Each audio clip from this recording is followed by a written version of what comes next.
What's up, everybody? It's Draymond Green. Make sure you subscribe to the Volumes YouTube channel below so you don't miss any more of this great content going forward.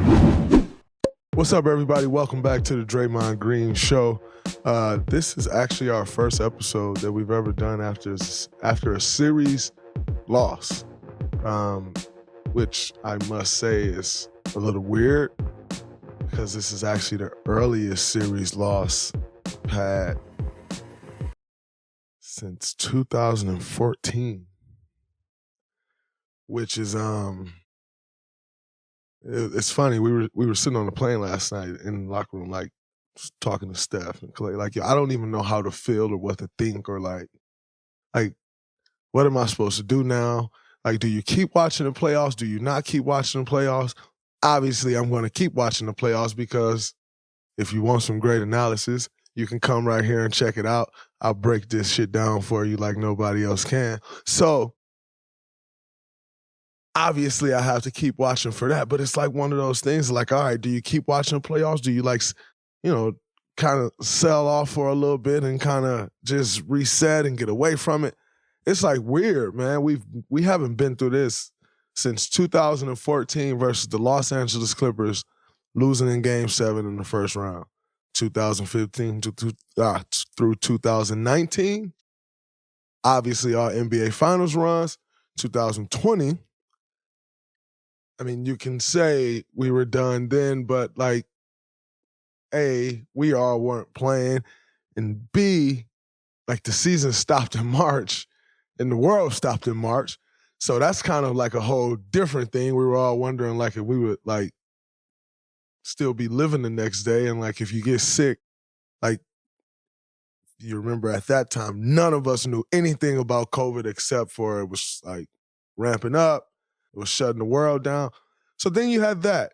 Then you had 2021, which was Steph was back, I was back. I mean, not that I missed time like Steph or Klay, by the way, but they went through like some serious injuries, and my year 2020 was just awful.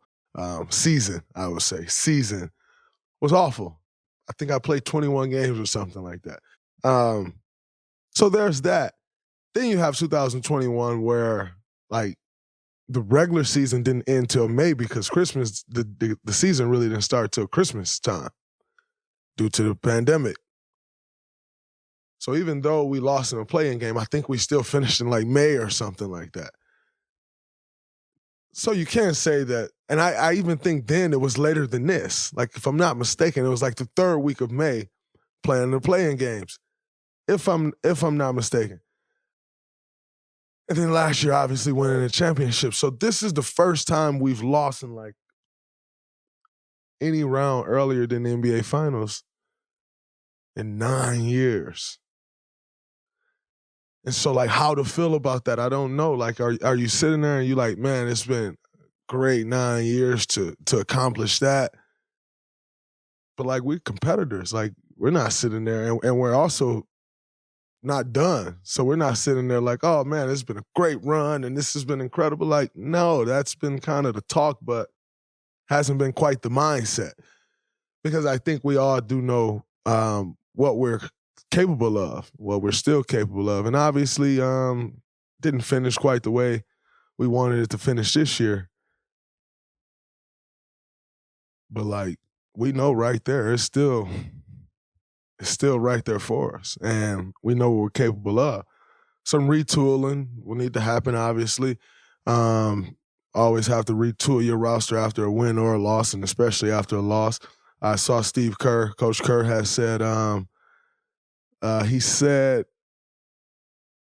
ultimately this team maxed out.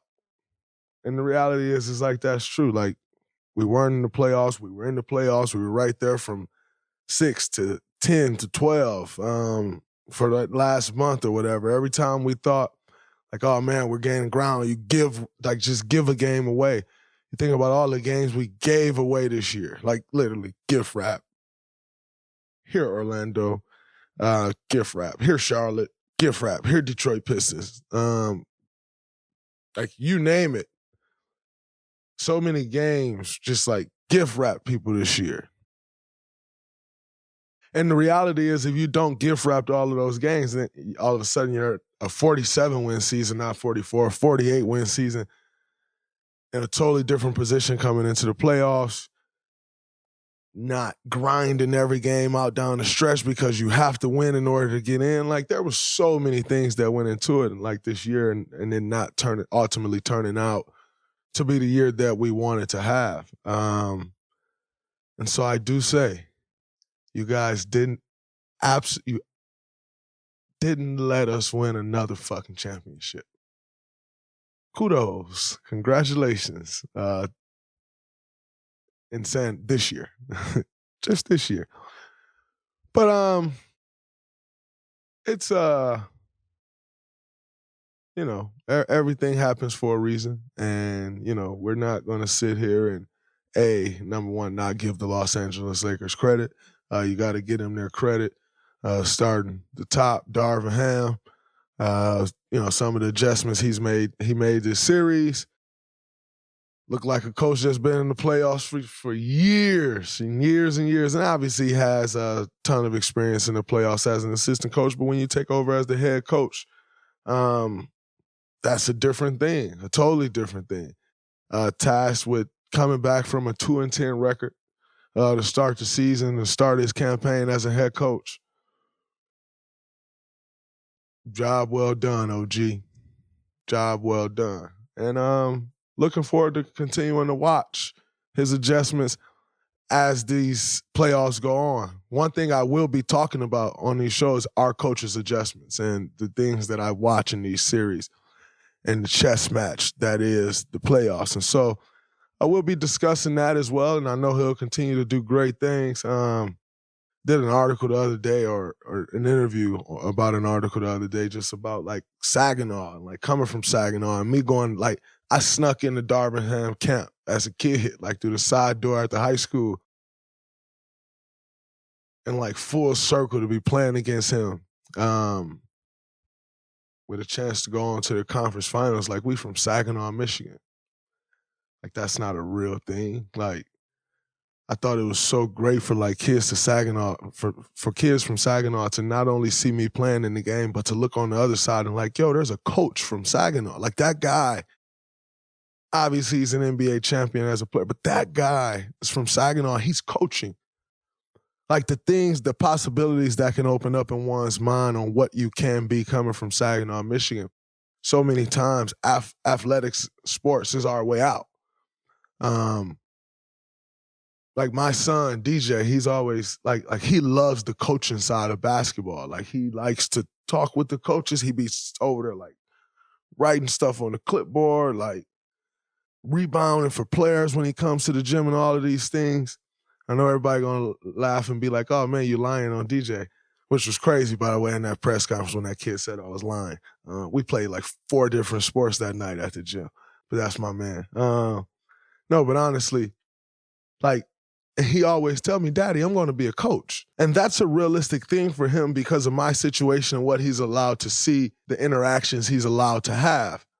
He's not growing up in Saginaw, Michigan. So he's able to interact with Steve Kerr. Mike Brown was one of his favorites. Coach Q, Bruce Frazier, like Gemma. Jacob Rubin, like, he loves the coaching side of it. And, like, for that to be a realistic thing in his head at 6 years old, like, to me, that's incredible. And, like, ultimately, I want him to know that there's so many other things outside of basketball that you will be able to do too. And that's my job as a parent, to continue to teach him and show him those things. But for him to watch, like, all of this that's going on, and for him to come away with it like, I like basketball and he'll play it sometimes, but, like, I want to coach. I think that's so dope because that wasn't a realistic thing for me as a kid growing up in Saginaw, Michigan, which goes back to my point of the kid that's growing up in Saginaw, Michigan now and see Darvin Ham coaching, leading a team to the NBA conference finals. Absolutely incredible, and I take my hat off to that. And losing sucks, and I hate losing, but that thing makes me feel good. You know, when you're always trying to find, like, the silver lining or the message in things. Like, there's messages in wins, there's messages in losses, and, like, you try to find, like, those things that's like, man, but that thing though, but this thing. And like, that's one of those things where like the kid from Saginaw can dream about something more than being Draymond Green and playing right now. Darvin Ham and playing. Like, no, I don't even want to play. I just want to coach. So what's that route? What's that path? I think that's incredible. So I take my hat off to them. Bron finished with 39 and 9. Before everybody say, oh man, JaMychal's post, it motivated LeBron James. Like, LeBron James is going to come out and play that way because it's a closeout game 6 at home, and he knows going back to game 7 and Chase Center like that, you just don't want to do that. Like, how can you do that? So the force that he came out playing with, LeBron James, I highly doubt is being moved by someone posting a blue cap on his head on Instagram story. Like, and I know that's the media, that's the media thing, sports media. You just don't poke the, like, stop it. Ain't no poking no bear at this point in the season. Like, you try and win. You win or you lose. And you're coming out to do that regardless. So before everyone run off like, oh, JaMychal, you caused this, stop it. And saying that, as the series went on, I know you all remember me speaking earlier, like, yo, Bron off the ball. As the series went on, you see he got on that ball more and more and more and more and more. And it was more of what we were accustomed to seeing from Bron. I thought it said a lot about him to try taking a different route, a different path, doing a different thing for this team. Start this series, and then he ultimately went back to, I'm going to control everything. I want to get us into the actions that we want to get into. I'm going to get the game at the pace that we wanted at. And he ultimately went back to that, and which was more of what, like I said, what we're accustomed to seeing. And I think he did what the game dictated. AD 17-20, 2 steals, 2 blocks. Man, I always enjoy competing against some of the best. AD is one of the best in the game, one of the most talented players we got in this league, one of the most gifted guys, special talent. Obviously, we came in together. It's been 11 years in this thing, and the battles that we've had. This isn't our first playoff battle. I doubt if it's the last playoff battle, but the battles we've had over the course of these last 11 years has been amazing. I always enjoy playing against the guys that challenge me to be at my best. And if you're not at your best, it's not good enough. And I wasn't at my best enough this series for it to be good enough. Tip my hat to AD as a competitor. It's a guy who takes a lot of slander. And, he stepped up to the challenge. He's changed their season. And they're headed to the conference finals, and he's right at the center of all of that. So I take my hat off to him. Austin Reeves, man, a guy who got off to a slow start in this series, finished with 23, and I think for the last 4 games maybe, he played well. He earned my respect. Definitely earned my respect. He's just competing at the level that he competed at throughout these series. These lights get bright. We've seen guys these playoffs say these lights get bright, too bright. And they get too bright for a lot of people. Tip my hat to him on how he stood. And like I said, it didn't start off great. And that's a guy who's up for a contract. You start talking about, you start struggling in the series, you lose that series, all of a sudden, like, what is the future? Like, are you the guy? Are you here? All of those things. And like, for the series to not start off great for him and for him to stick with it and have the impact that he had on the series said a lot to me. Said a lot. Like I said, you see so many guys that just shrink in these moments and don't live up to the moment. And if I'm not mistaken, this is his first time playing it at this level, as far as the playoffs and, making runs, and looked like he fit right in. So I take my hat off to him. Dennis Schroeder. Dennis Schroeder was a huge key to this series for them. I thought the adjustment to add him to the starting lineup would have came earlier, but you also don't really make adjustments like that when you're not faced with elimination, essentially. Now, again, remember I said, you see that type of adjustment in Game 6. That is because they're essentially approaching that like an elimination game. Like, we got to go back for Game 7. It's just a coin flip. You You don't want that. And so they go to Dennis Schroeder in the starting lineup, like I said, which is one that I thought could have happened earlier. And Dennis had been great for them the whole series. He had been great defensively. Didn't shoot the ball particularly well, but shot it okay, well enough, hit timely shots. I wouldn't even necessarily say it was the amount of shots he hit, but he hit timely shots all series. We'd be on a run, he'd get to the middle of the paint, hit a little floater, hit a couple threes, like timely. Much respect to him as a competitor. Obviously, we had our jawing back and forth in the series, and I enjoy that. Don't take stuff that happens on the court personal. He changed that series for them. He changed the series for them. And it'll be interesting to see what happens with him in free agency this summer, because if he doesn't get a nice contract, it's because people – so in all of this stuff, when you're talking social media and like it's everyday thing, people like create these perceptions. And so when you there's a perception that's been created on Dennis due to the contract that he didn't take with the Lakers before.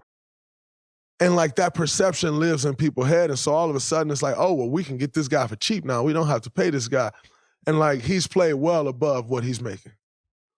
Well above what he's making. And shown to be an important piece to a possibly championship contending team. A very important piece. Almost their starting point guard. Like, you got D'Lo obviously start at the point. But when Dennis is in the game, D'Lo plays off the ball most of the time. And Dennis is playing 30-plus minutes in these playoffs. And so he's almost like their starting point guard. Whenever anything's going wrong, he's who they're inserting. And so Dennis was a huge key to this series. And I tip my hat to him as well. And ultimately, like I said, tipping my hat to all of those guys. They were the better team in this series. And they're moving on with a matchup versus the Denver Nuggets. We will get into that before we get out of here. I'll go back to that. Just moving forward, thoughts on the future of the Warriors. I know, like I mentioned earlier, Steve said, like, this team maxed out. And I said this thing isn't maxed out, but this team was maxed out. Like, I can 100% agree with that, as I said earlier. But when I said this thing isn't maxed out, what I mean, like, we've been rolling. We've been doing this now. I've been here 11 years. We've been rolling for 9. And that ain't over. Like I always say, I'm riding out with the same guys I rode in with. And what I know about those guys that I rode in with, still a lot left in the tank. It's still a lot of winning ahead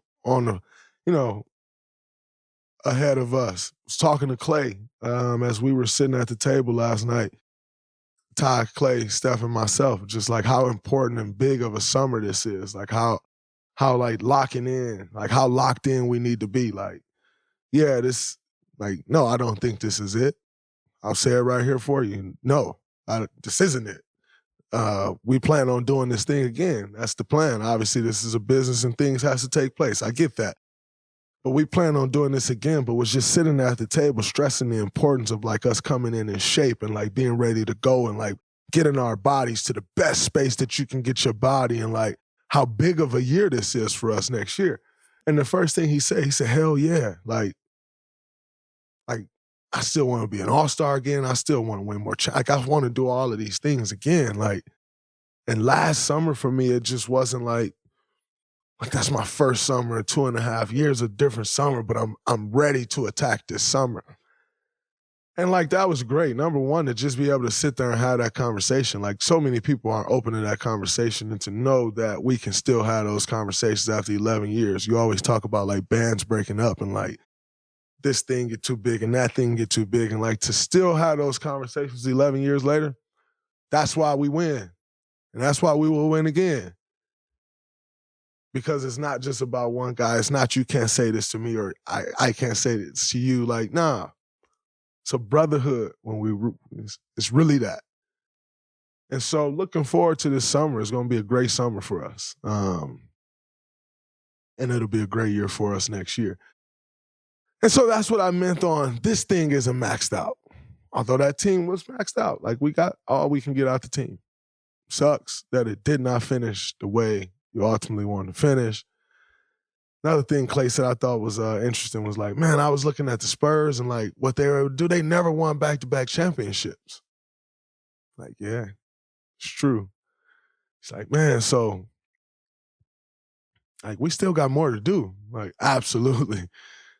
It's hard to win back-to-back championships. Ultimately, your team has to get better to win back-to-back championships. I'm not sure this team got better. I'm not sure this was a better team. I know it wasn't. This wasn't a better team than we had last year. So that's the case. In saying that, as a competitor, you do all that you can to try to make it happen and win. And I think we did that. Like I said, like Steve said, it maxed out. It's okay.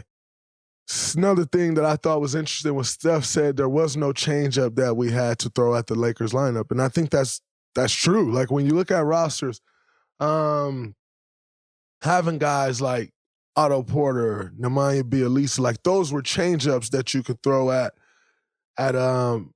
different things, like we threw at the Celtics last year. Otto Porter, like those were different changeups that you can throw when all this stuff is going on, and it can throw a team off.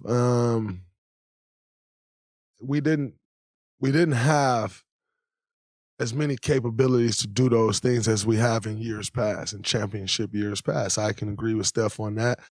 And, ultimately those things matter when it's in the playoffs because, again, it comes down to team that's going to play the hardest, the team that's going to play with more force, adjustments, obviously skill and talent, that goes without saying. But, it comes down to those things. And when you're capped or limited on how much you can do, it makes a difference. And ultimately, those teams usually lose. Like, when I look back on this series, I always say there's like, and I don't say this because like we lost, like, because there's always a point in the series that we get to and we like, all right, we got them, they done. And we never got to that point with this team of like, all right, we got them figured out. Yes, we figured some things out, for sure. Getting AD in space, pulling him away from the basket, like getting Bron in some actions. Like, we figured some things out, but ultimately it wasn't enough. Like, we didn't figure them out. Like, we didn't crack the code. Like, every series, Jackson tried to get me to tell y'all last series when we cracked Sax code, like, Draymond, as your producer, it's my job to get you to say that. Because I would tell him, we get on here, I'm like, Jackson, we got this team figured out. They can't beat us. Like, and he got accustomed to that last year. When I would tell him that last year, he's like, okay, but like they really be figuring out. And this year I told him once we figured Sack out, like, yo, we got them figured out, they toast. And sure enough, we did. Like, this series, we never got to a point to where we like, yo, all right, we got it, cracked the code, that's it, they done. Obviously we lost, so that goes without saying. But like, you can get to that point and still lose, by the way. Like, and like the ball don't bounce your way or something like that. What I'm saying is this wasn't like a ball didn't bounce your way thing. Last night, I thought we got great looks to start the game, and they just didn't go in. Like, yes, that is a fact, of course. But in saying that, I still don't think we ever just cracked the code. Like, yes, we got to a space where we could win games, and ultimately got to a space where we could have possibly won the series. But it still wasn't a cold cracked, this is it. And that's, here we are, May 12th, May 13th finish. So it makes sense. And that's kind of what the change-up talk was. So that was that.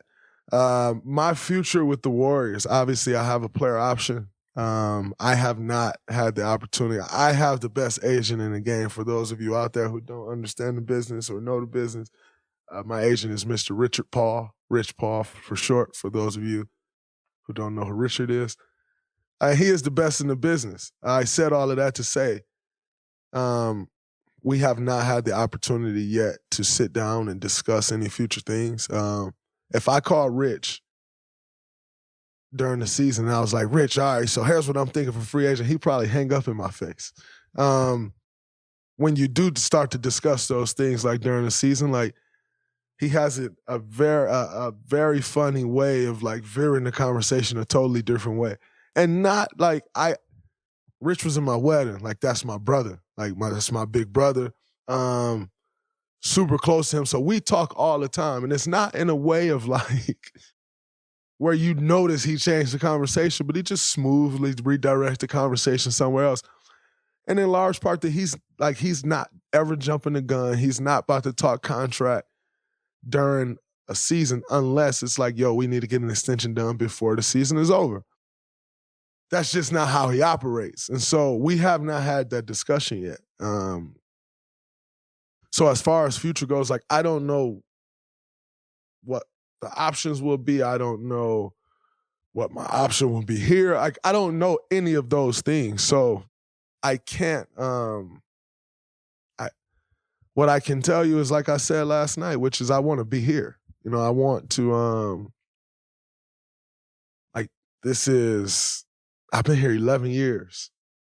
Like you don't just get that away, you don't just throw that away. And quite frankly, I think we still have more championships that we can and will win.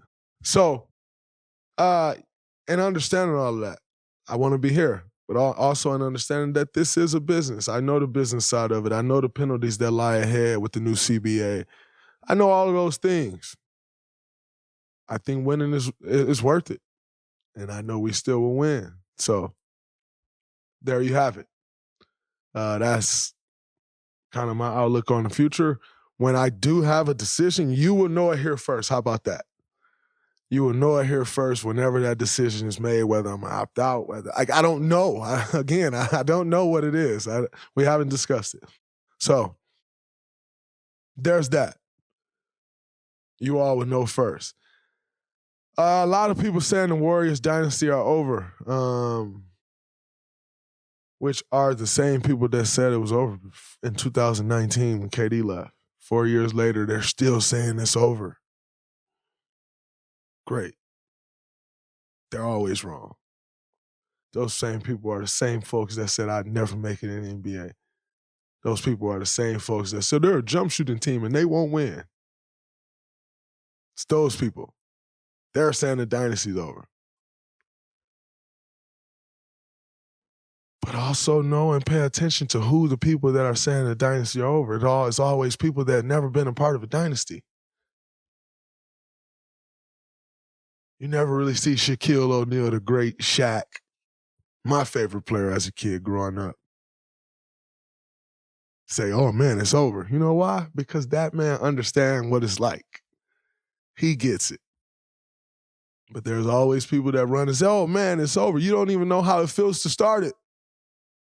So fast to say it's over. It's not. But we'll prove that again. And we'll shut people up again, and that'll be fun to do. That's always the best thing to do. That's always the fun part. Looking forward to doing that, because this thing is not over. Heat close out the Knicks in Game 6. Jalen Brunson had 41 points. Hey, y'all remember that adjustment I told y'all about Jimmy Butler being on Jalen Brunson? I didn't get to see most of the game. Not sure. When I did see some of the game early on, it was not Jimmy Butler guarding Jalen Brunson. It was Cody Martin and a couple other people. But that last possession when Jalen Brunson turned it over, did you see who was on Jalen Brunson? It was Jimmy Butler. Why? Because Jalen drives left middle. He's trying to get to that spot. Goes back the other way, trying to get to the spot, but you can't bump Jimmy off that spot. And so, boom, there you have it. They didn't make the adjustment for the entire game, but when the money was on the line, you had to go Jimmy. I saw something the other day that said Eric Spoelstra has never been a coach of the year in the NBA. That is insane. That's nuts. Eric Spoelstra is one of the best coaches in the NBA. And always, like even when they had them terrible rosters down there, I'm not even sure, like, when you talk about the great Miami Heat teams, I'm not even sure this is one of the best rosters now. But they always win. Like, they always win. Like, they always find a way. Like, I got so much respect for that organization. I also got a lot of respect for those guys, Jimmy, Bam, how they sent UD out. Like, they haven't had a great year.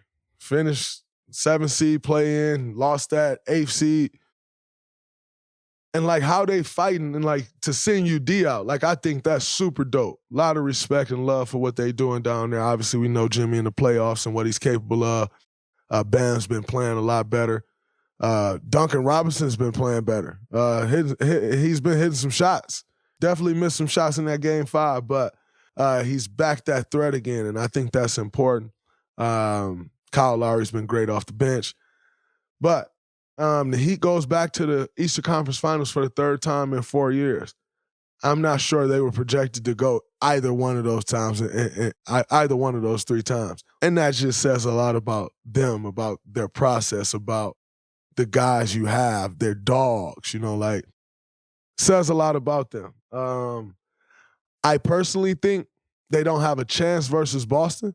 I do think they could be Philly because you can get Philly in spaces where, like, you can stop them from scoring. Keying on Joel, if James doesn't have it going, they have to rely on so many other things. And Miami's defense has always been great. Boston, I don't think they have a chance to stop. Like, they can outshoot it from out. They can score in so many different ways that I don't think they would beat Boston. But they would get physical. But Boston has shown to be able to handle physicality. So I think for the Heat's sake, it's best if Philly wins. However, I think Philly left their opportunity on the table. And now they got to go back to Boston for Game 7. I had to go back to Boston for Game 6. Not Game 7. Not quite Game 7, but Game 6. It is not a pleasant place. Let me tell you, it's just not pleasant. And so I think they're in trouble. I think they let their opportunity get away. They had the game well in control. Jason Tatum had 3 points going into the 4th quarter. At that point, I think he was like 1 for 13.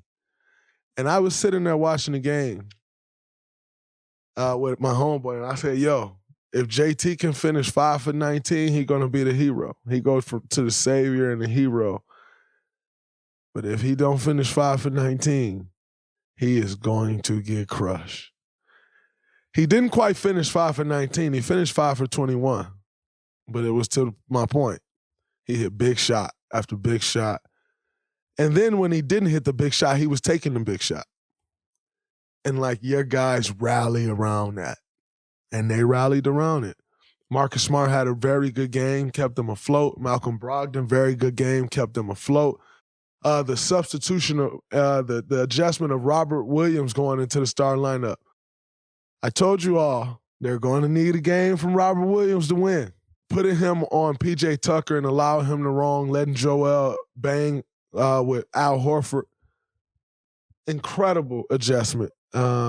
Because Philly can't afford to, they were playing off P.J. Tucker and just making him hit the 3, and he hit a couple of them. But Philly can't afford to take PJ off the floor because they need his toughness. They need all of those little things that PJ brings to a game and a series of this magnitude. They can't take PJ off the floor. So then you stick Rob Williams there who's like Roman, and Roman will screw your offense. And so down the stretch, they had nothing. Down the stretch, they didn't get stops. Joel didn't get shots. They didn't get good looks. And they let Boston sneak in there and take it. After they had Boston beat. Had the game won and let it get away. And I don't think there's no recovery coming from that one. It actually wouldn't surprise me if they got blasted tomorrow. Because it's just tough to come back from that. Boston feeling good. They going back home. Jason Tatum won't start 1 for 13. Could get ugly. It may get ugly. We shall see. The Denver Nuggets closed out the Phoenix Suns. The Phoenix Suns was down 30 at halftime for the 2nd year in a row in a closeout game at home. That was brutal. Denver, I think, gained a lot of respect with that. like showing like, oh no, we ready to close out. We ready for that next step. I think that's a great note to go into the Western Conference Finals on against a Lakers team who everybody said, oh, they want Denver in the first round. They don't care about the 7th seed. They want Denver. That's a statement. That's a statement sent. Now Denver got to go do it. My quick analysis on that series, the AD Joker matchup will be key. I think Joker being able to pull AD away from the rim is going to be a real thing. Joker operates in that mid post area, even in the pick and roll. He's catching in the pocket. He's making plays in that area. It'll be important for the Lakers to shrink the floor, force the skip passes out, and take that away, that pocket away from the Nuggets, because they live on that. They feast on that. I think the great thing about Joker, though, is you can move him all over the court. You can move him to the high post. You can move him to the block. You can move him to the elbow. You can move him to the middle of the paint, free throw line area. You can move him around, and that, I think, will create some issues for the Lakers defense, especially with how they want to play with AD.